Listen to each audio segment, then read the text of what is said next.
Kalau ustad, apa godaannya? Apa godaannya ustad? Kemana-mana pakai gamis, nggak ada perempuan mau dekat sama kita. Nah bacakan kau Yasin jauh-jauh kok. Tapi kalau polisi pak, godaannya banyak. Banyak betul godaannya itu polisi. Masalahnya orang datang pula istri, pakai kok kipas pak. Tak kalai ada pakai situ. Itu tuh. Kalau kita ustad, siapa yang mau sogoki? Paling nasogoki telur sama soko.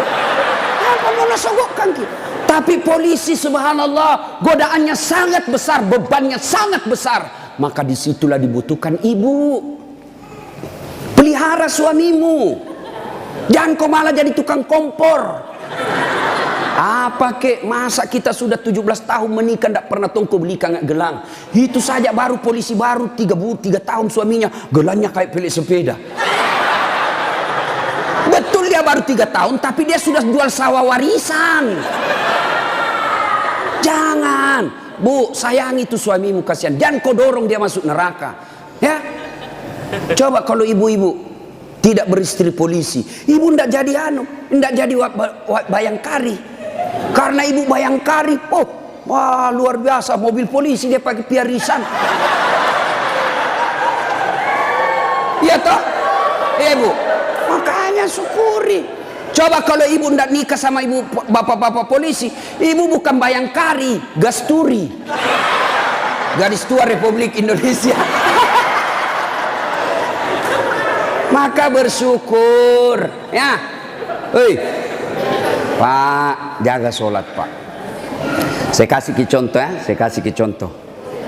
Kan ada komandan tak toh? Ada Kapolres. Kira-kira kalau Kapolres panggil ajudan bagaimana hebatnya? Ajudan, itu ajudan biar lagi baring-baring di kursi makan cang goreng. Ajudan, siapa? Biar itu ada cang goreng.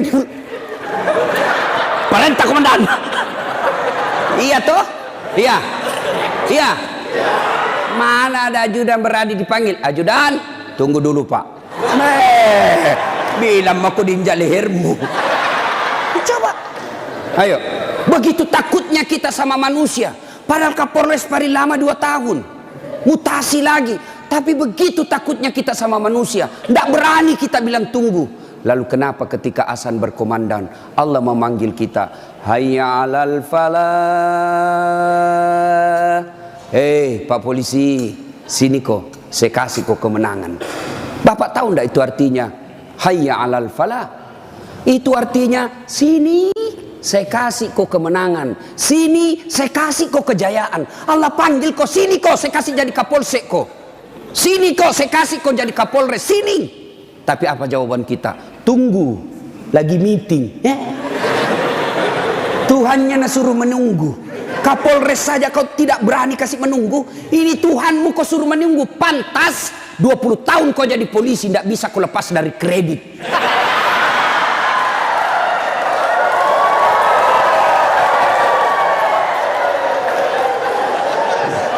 Gas memang. Makanya, bagaimana hidupmu mau baik bos jadi polisi? Kau udah bisa cari muka sama atasan. Siap komandan. Siap salah komandan. Bapak kerja sama manusia 10 nasuruh ki kerja. Nih kerja ini 10, 9 yang cocok, 1 salah. Yang salah nak persoalkan. Bodoh memang kau ini. Coba, nah lupa itu 9 yang cocok. Padahal 9 yang betul, 1 yang kau dosa. Nah, bodoh memang kau ini. Nah,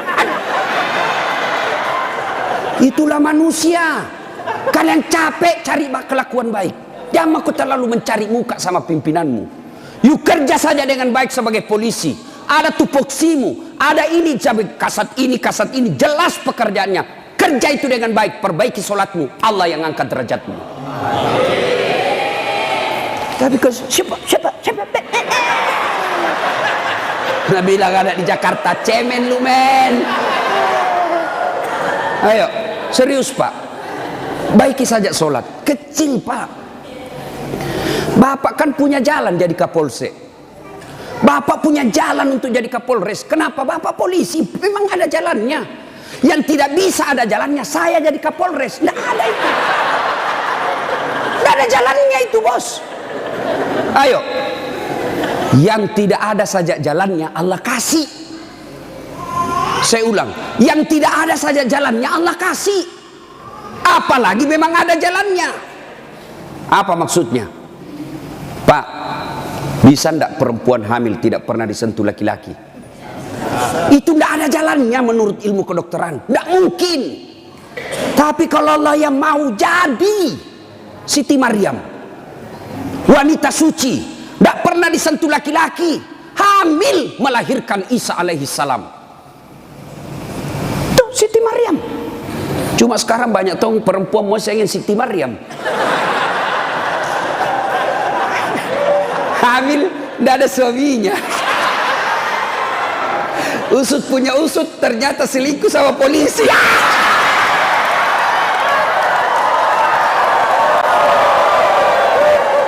Gas memang. Kau bilang gas. Coba, makanya ku gas. Kasihan ini perempuan kau kasih begitu. Dia mau melapor ke polsek, temanmu itu datang pati melapor. Datang melapor malah dikasih takut-takut. Kau dapat pasal anu, pencemaran nama baik ini paling. Ayo. Pak, Bapak mau baik, perbaiki saja sholat.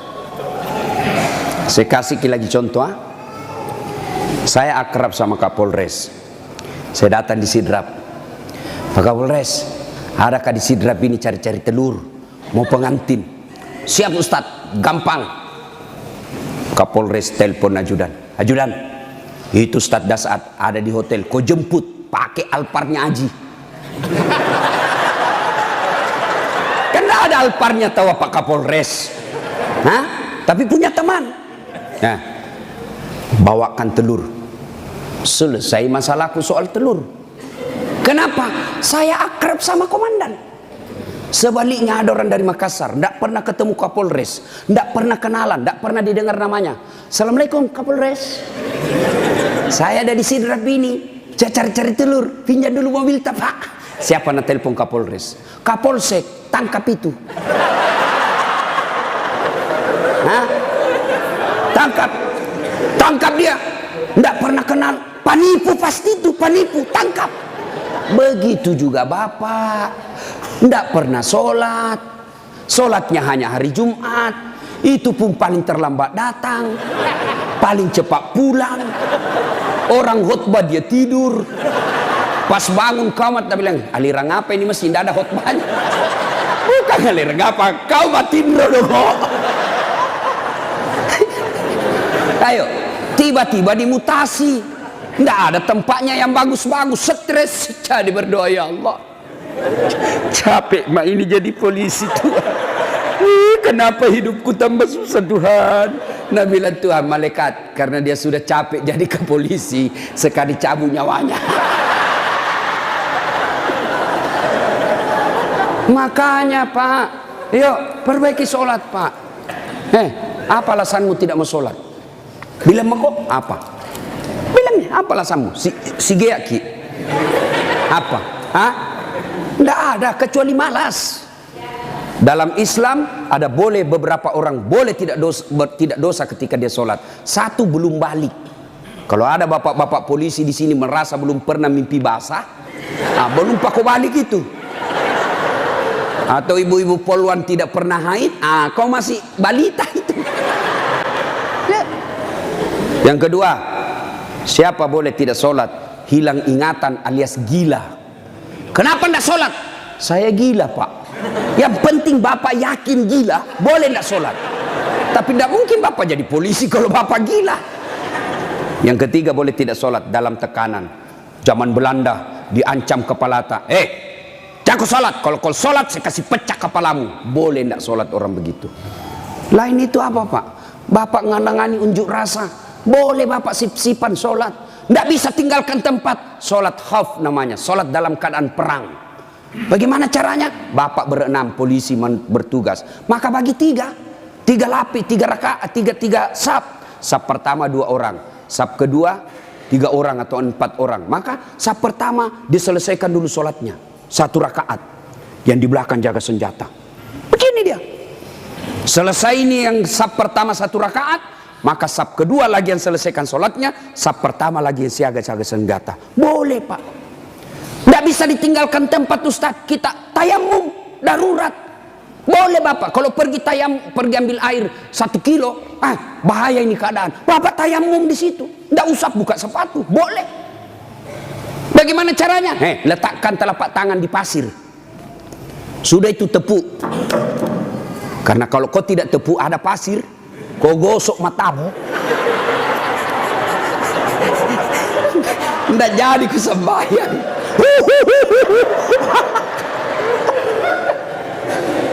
Itu gunanya. Selesai. Agapi. Tidak ada alasan.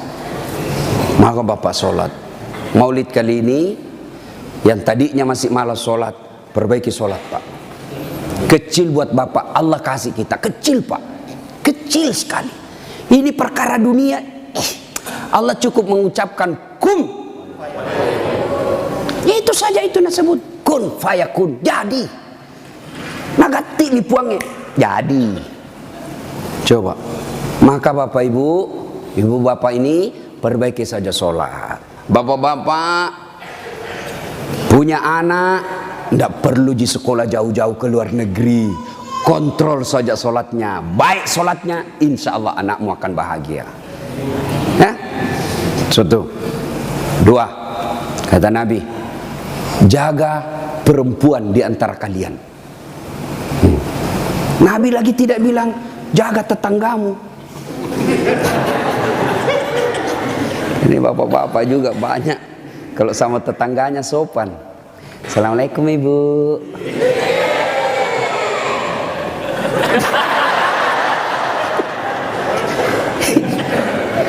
Ibu, kita ini sebenarnya laki-laki tergantung istri.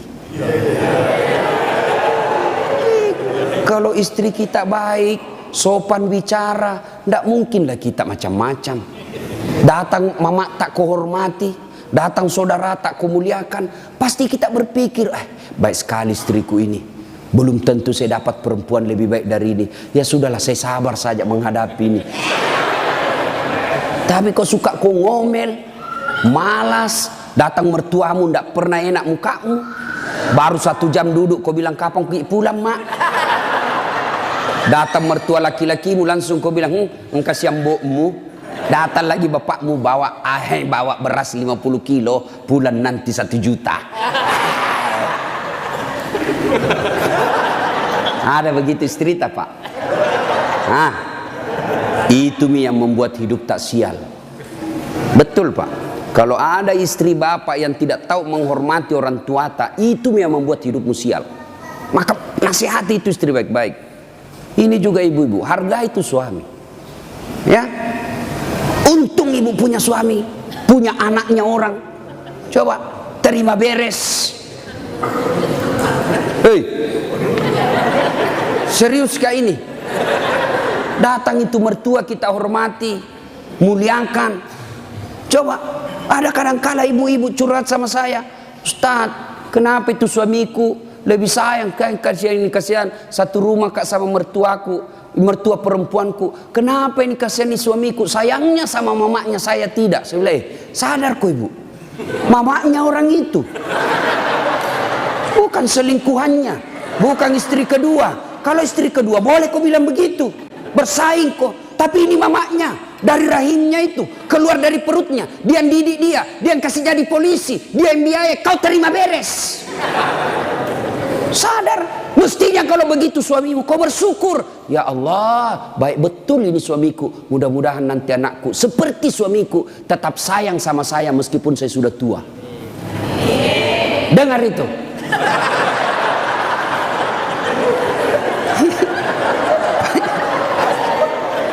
Nonton kita ini pun,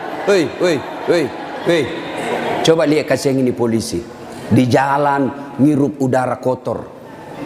Jalan baik-baik dicurigai lagi. Polisi. Pada orang baik datang cari perampok. Coba di kantor kalian dimarah-marahi sa komandannya. Siap salah komandan, ditembak di pantatnya. Siap salah komandan, siap salah. Sampai lagi di rumah kau maki-maki lagi. Bodoh memang tahu kenapa kau tidak lawan. Apa mau dilawan? Nah dia Kapolres.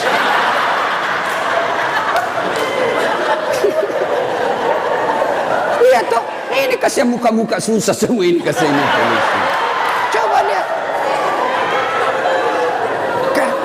Enak tong itu kalau pulang suamimu kau sayang-sayangi, kau masakan kesenangannya. Tidak bisa tiap bulan, sekali seminggu lah.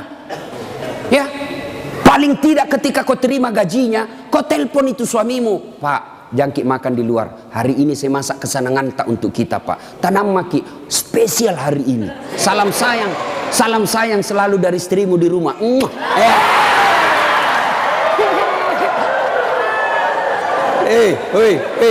Bu, itu suami polisi kalau dapat SMS begitu, nah kasih lihat langsung Satpol PP. Satpol PP polisi setengah. Nah, ada di sini.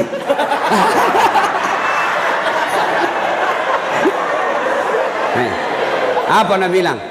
Nak bilang itu polisi. Lihat kau ini istriku, bos. Betul dia lebih tua dari saya. Betul dia tidak cantik. Dia orang kampung, tapi kau lihat, bos. Istriku ini. Pernah SMS begitu? Paling kita SMS, Pak, jangan lupa singgah beli gas.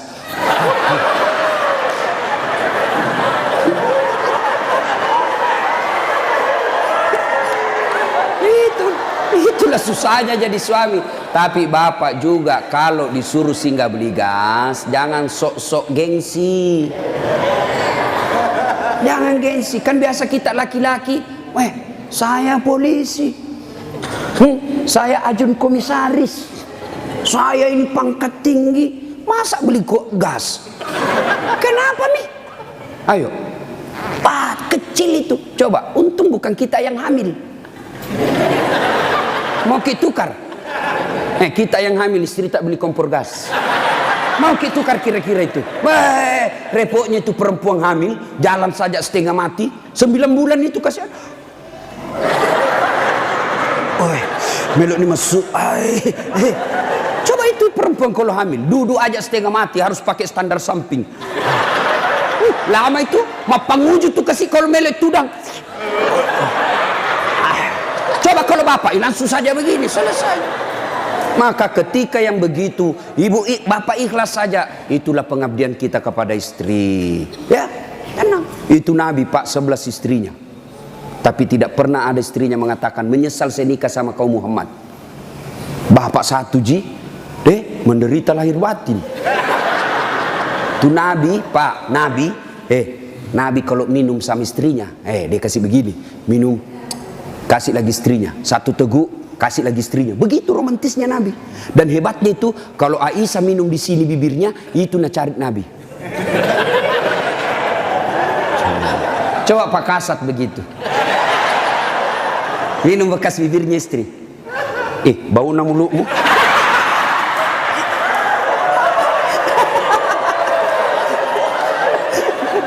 Salatullah Salamullah ala toha rasulillah. Salatullah salamullah ala yasin. Satu, jaga solatmu. Dua, jaga perempuan di antara kalian. Maka bapak-bapak polisi jaga istri. Itu kewajiban bapak. Kewajiban bapak. Biar bapak hitam jidat gara solat, Senin Kamis puasa, tahajud tiap hari, tadarus tiap maghrib, tapi istri tidak pakai jilbab, istri tidak solat, istri tidak puasa Ramadan, maka bapak dulu yang masuk neraka. Ku ampusakum wa akhlikum nar. Itu makanya bapak didik istri. Bagaimana cara didik istri? Karena kita tidak punya waktu yang banyak, lebih banyak di jalan, kasihan. Bagaimana cara didik istri? Arahkan dia pergi majelis. Itu ada pengajian, dek, kau pergi di sana. Bagaimana lagi caranya? Paling gampang, bapak tidur peluk-peluk dia. baru putarkan ceramahnya Dasat Latif. Judulnya apa? Kewajiban istri kepada suami. Nah, sayang ke nonton kita.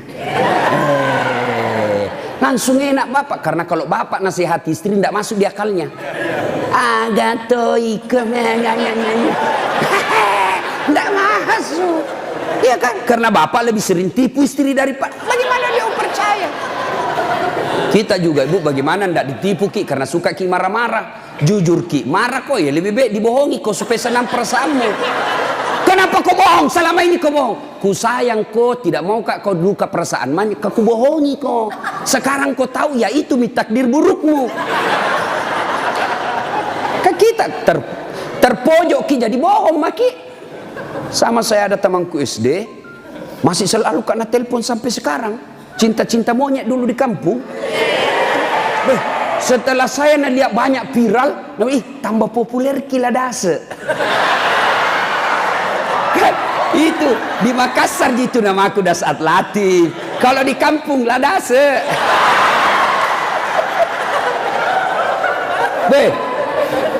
Dia selalu lah telepon saya. Nggak enak kan? Nah tahu istriku, bagi perasaannya istri saya hormati sekali istri saya. Saya terima. Nggak enak. Saya blokir. Nah bilang kak nanti sombong. Terpaksa ku tulis di situ HP ku namanya penjual batu bata. Jangan kau shooting ibu, nanti sampai sama istriku. Bunyi itu telepon. Nah lihat istriku, Ustaz, ada panggilan tak? Dari siapa sayang? Penjual batu bata. Wah. Saya bilang, dia bilang, saya angkat. Oh jangan kau angkat, tagihan, ndak cukup uangku itu.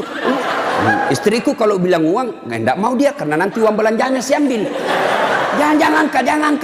Jangan angkat, Ustaz, jangan maki, belum cukup uang. Selamat saya. Satu ketika saya pulang ceramah, bikinlah saya teh. Kan saya bikin sendiri. Saya tahu, oh sudah. Saya minum, kenapa nak asin ini? Barat salah kasih kah ini? Saya pergi lihat toples, tulisannya gula. Isinya, garam. Saya pitanya istriku, sayang, kenapa ini tulis ki gula na isinya garam? Nah bilang, hepon tak juga, lain kita tulis lagi sini.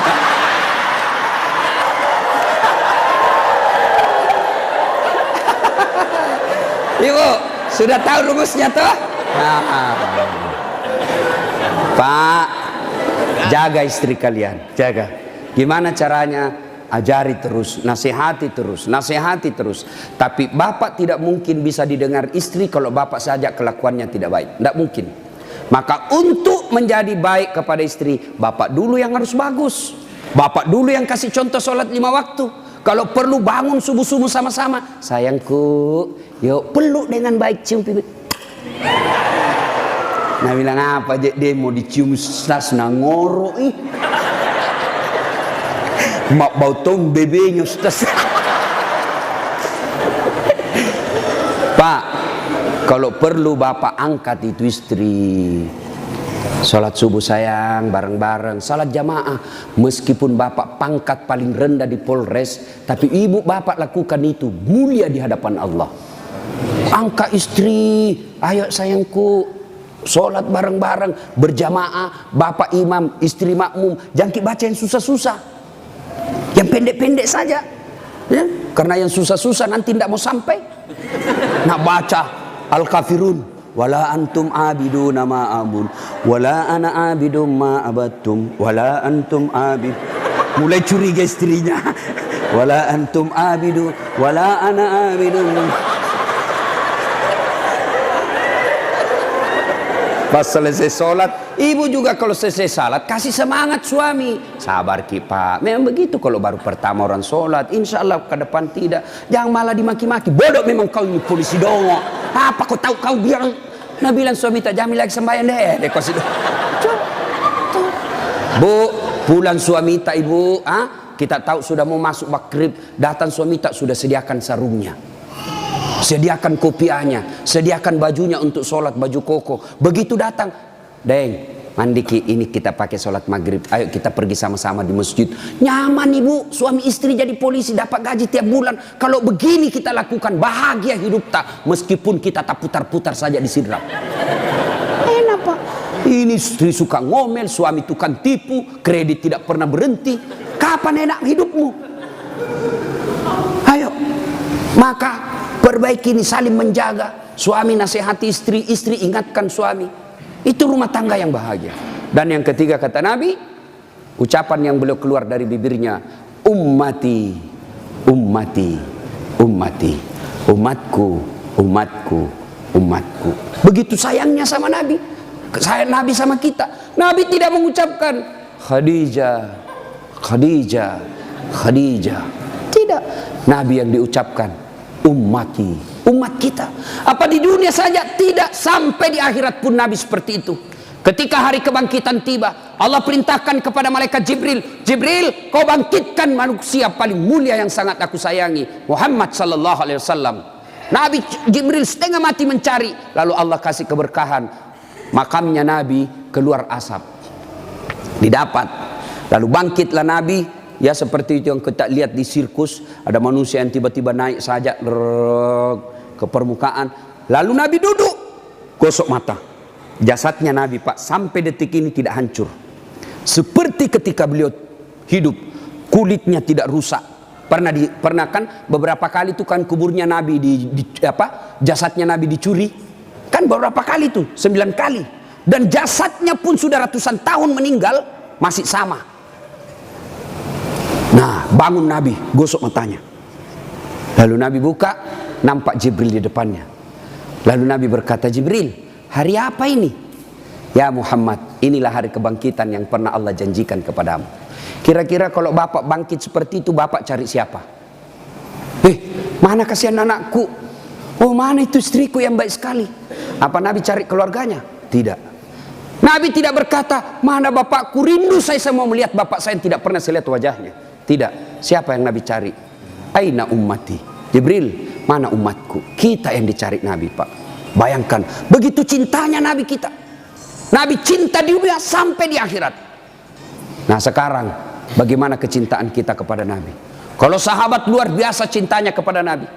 Nabi sakit ujung akhir hidup beliau. Nabi datang ke masjid sholat subuh. Selesai sholat subuh, Nabi lalu naik pidato. Saudara-saudara sekalian, kita sudah bertahun-tahun membela agama Allah, hidup bareng bersama. Tentu ada yang pernah saya sakiti, baik yang sengaja maupun yang saya tidak sengaja. Kalau ada yang pernah saya sakiti dan saya tidak tahu, tolong balas hari ini. Daripada nanti di akhirat kau membalas, sakitnya berlipat-lipat. Sekarang saya minta balas sebelum saya meninggal. Suasana hening. Abu Bakar paling duluan menangis. Tanda-tanda Nabi sebentar lagi meninggalkan kita ini. Suasana hening. Tiba-tiba dari belakang ada sahabat Nabi namanya Ukasya, hitam tinggi besar, berdiri. Ya Rasulullah, saya pernah Anda sakiti. Semua orang balik. Kurang ajarnya ini Ukasya. Kapan? Waktu itu perang ya Rasul. Saya berada di sampingmu. Rasulullah mengendarakan onta. Onta Rasulullah. Rasulullah menyambut ontanya. Saya di samping, bukan onta yang kena, tapi saya yang kena. Saya mau membalas ya Rasul. Semua kurang ajar. Nabi lagi sakit mau membalas. Umar berdiri. Ukasya, kalau gatal tanganmu ingin mencambuk, saya kau cambuk sampai mati. Jangan Rasulullah. Kata Nabi, Umar, saya paham maksud baikmu, tapi dosa tidak boleh diwakili. Dosanya Kapolres tidak bisa diwakili Kasat Lantas. Tidak boleh. Mentang-mentang kita komandan ambil dosaku tidak bisa. Sudah. Bangkit lagi Abu Bakar. Ukasya, sayalah sahabat Nabi paling dekat. Saya selalu bersama beliau. Kalau kau mau cambuk, saya kau cambuk. Sama kau sakiti Rasulullah. Nabi bilang, Abu Bakar, dosa tidak bisa diwakili. Kau duduk. Makin dekat Ukasya. Ditahan sama cucu beliau, Hasan Hussein. Ukasya, pamanku. Amure, jangan kasihan kakekku. Lagi sakit. Saya kau cambuk kalau mau. Sama Rasulullah, saya kau cambuk. Nabi berkata, cucuku, saya paham maksud baikmu, tapi dosa tidak bila diwakilkan. Nak, duduk dekat Ukasya. Ya Rasulullah, waktu Anda cambuk saya tidak pakai baju. Supaya adil, buka bajumu. Semua orang tambah kurang ngajar ini Ukasya. Di depan Nabi satu-satunya pertama kali disuruh buka baju. Nabi buka bajunya. Begitu Nabi buka baju, subhanallah, terjadi keajaiban. Apa? Tercium bau harum. Bahkan ada sahabat Nabi lagi tidur berkeringat, dia ambil keringatnya Rasulullah satu tetes, dan itu dia bilang, saya tidak pernah mencium seharum baunya Rasulullah keringatnya. Coba, ada kira-kira di sini keringatnya harum? Nah, ada.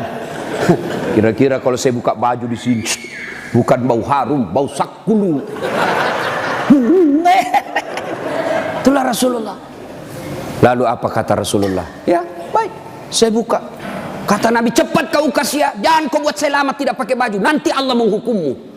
Maju Ukasya, dia buang cambuknya, lalu dia peluk badan Nabi, dia cium badan Nabi dadanya, lalu sambil menangis, ya Rasulullah, maafkan saya. Hei, apa maksudmu Ukasya? Tadi kau mencambuk saya, sekarang kau menangis memelukku. Kata Ukasya, ya Rasulullah, itu tadi cerita saya cuma karang, itu cari cerita saya cuma buat-buat. Kenapa? Saya tahu sebentar lagi Rasulullah meninggalkan kami. Ingin rasanya kulitku yang hina ini bersentuhan dengan kulitmu ya Rasulullah, karena saya tahu tidak mungkin saya bisa lagi menyentuhnya tanpa saya akali seperti ini. Ya Rasulullah, mau sekali nih kulitku yang hina menyentuh kulitmu yang mulia. Pun kalau saya nanti masuk surga belum tentu sama kita punya kelas. Saya ingin menyentuhmu ya Rasulullah. Saya ingin merapatkan badanku dengan kulitmu yang mulia ini ya Rasulullah. Nabi lalu meneteskan air mata dan berkata, saudara-saudara sekalian, kalau kalian mau tahu temanku di akhirat kelak, inilah karena cintanya kepada Rasulullah Muhammad sallallahu alaihi wasallam. Rasulullah luar biasa cintanya kepada kita. Lalu kalau Bapak cinta kepada Rasulullah, muliakan Rasulullah dengan cara apa? Pelihara warisannya. Apa warisan Nabi? Bukan istana. Apa warisan Nabi? Al ulama'u warisatul anbiya. Muliakan ulama. Bapak-bapak polisi, gunakan kekuasaanmu untuk melindungi pewaris para nabi, bukan pewaris pejabat. Lindungi pewaris para nabi supaya kalian nanti di akhirat ada yang bernyamamu, melindungimu ketika pada saat itu tidak ada lagi perlindungan. Rasulullah pewarisnya bukan gubernur, Rasulullah pewarisnya bukan presiden, Rasulullah pewarisnya bukan Kapolri, tapi pewarisnya Nabi adalah ulama. Muliakan ulama karena sama saja kalian memuliakan Rasulullah. Tidak usah kau muliakan Dasat Latif, tidak usah kau muliakan kiainya, tapi muliakan ilmu yang beria. Kalian tahu halal haram bukan dari Kapolres, kalian tahu halal haram, rukun-rukun iman, rukun-rukun haji bukan dari Kapolri, bukan dari sekda, bukan dari bupati, tapi kalian mengetahuinya dari ilmu-ilmu para ulama. Ini saja tausiah kita, mudah-mudahan ada manfaat. Saya ingin berlama-lama, tapi saya harus ada di Makassar pukul 11 karena saya harus perjalanan lanjut ke Kolaka. Terima kasih Pak Kapolres. Saya doakan Bapak beserta istri sehat walafiat, diberikan kemampuan dan kesanggupan untuk menjaga wilayah hukum Sidrap dan sekitarnya. Bapak-bapak polisi, saya berdoa semoga Bapak sekalian selalu dititipkan iman dalam hati, sehingga Bapak betul-betul menjadi pengayom, pelindung, dan pelayan masyarakat. Insya Allah, luar biasa pekerjaan Bapak. Kalau Bapak melaksanakannya dengan baik, Bapak ini bertugas sebagai Umar bin Khattab, menegakkan hukum. Luar biasa. Kalau saya paling hanya bisa menganjurkan di mimbar, tapi kalau Bapak polisi mampu mengamalkan langsung. Saya jangan minum khamar, jangan narkoba. Nah dengar anak muda, tapi kalau Bapak bilang jangan narkoba, langsung ditangkap masuk penjara. Bapak lebih hebat dalam dakwah daripada ustadz. Kalau ustadz di mimbar teriak-teriak, jangan minum khamar. Kita lihat peminum khamar, paling dibilang, dede, mabuk si Ronald muda. Tapi kalau Bapak polisi dapat langsung bisa disegit, borgol, bawa ke penjara. Nah ibu bapak saudara-saudara sekalian, mudah-mudahan ada manfaat. Lebih dan kurangnya mohon dimaafkan. Sebelum kita akhiri, mari kita berdoa kepada Allah Subhanahu wa taala.